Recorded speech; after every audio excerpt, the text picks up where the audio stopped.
Marco gumabaw kinwestiyon pagtakbo sa Kongreso. Bumwelta. Iba't ibang reaksyon ang ipinahayag ng mga netizens nang malaman na tatakbong congressman si Marco Gumabaw sa 4th District ng Camarines Sur sa darating na eleksyon sa 2025. May mga sumusuporta sa desisyon ng aktor na kasalukuyang karelasyon ni Christine Reyes. Ngunit mayroon ding mga nag-aalinlangan sa kanyang kakayahan at edukasyon upang makatawid sa ganitong posisyon sa gobyerno. Sa kanyang Instagram account, ibinahagi ni Marco ang kanyang plano na tumakbo, kasama ang isang larawan nila ni Christine habang nag-file siya ng kanyang Certificate of Candidacy, COC, noong nakaraang araw. Sa kanyang caption, sinabi niya, ngayon ay simula ng isang bagong paglalakbay. Para sa akin, ito ay isang malaking hakbang sa aking buhay. Isang panibagong pagkakataon na tiyak na makakapagbigay ng malaking epekto. Hindi lamang para sa aking sarili kundi para sa buong 4th District ng Camarines Sur, dagdag niya. Ipinahayag din niya ang kanyang determinasyon na lumaban para sa mga pagbabagong matagal nang hinihintay, na dapat ay naramdaman na ng mga tao sa kanyang nasasakupan. Sa seksyon ng mga komento ng kanyang post, may mga netizen na nagtatanong kung siya ba ay karapat-dapat na kumandidato bilang kinatawan ng District IV ng kanilang lugar. Maraming mga taga-subaybay ang nagbigay ng kanilang saloobin sa kanyang desisyon. Ang ilan ay nagpakita ng suporta,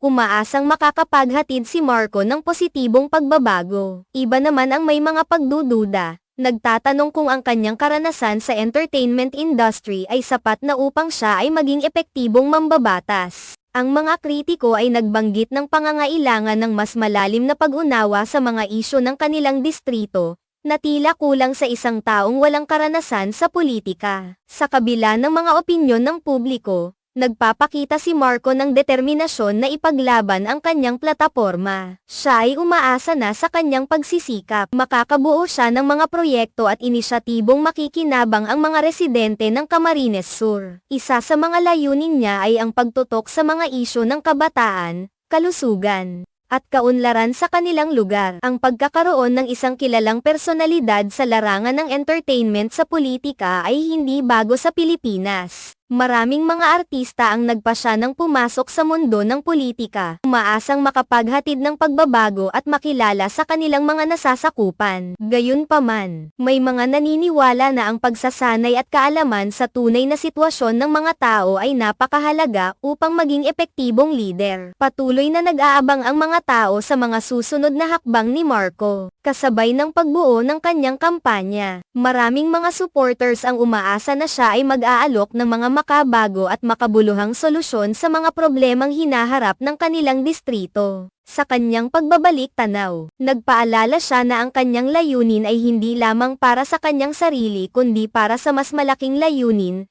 ang pag-unlad at kapakanan ng mga tao sa 4th District ng Camarines Sur. Sa mga darating na buwan, inaasahan na magiging mas aktibo siya sa kanyang kampanya, kasama na ang pakikipag-ugnayan sa mga tao sa kanyang distrito. Isang malaking bahagi ng kanyang plano ay ang pagkakaroon ng mga konsultasyon sa mga residente upang malaman ang kanilang mga pangangailangan at pananaw. Sa kabila ng mga pagsubok at kritisismo, nananatiling positibo si Marco at nakatuon sa kanyang layunin na makapagbigay ng inspirasyon at pag-asa sa kanyang nasasakupan.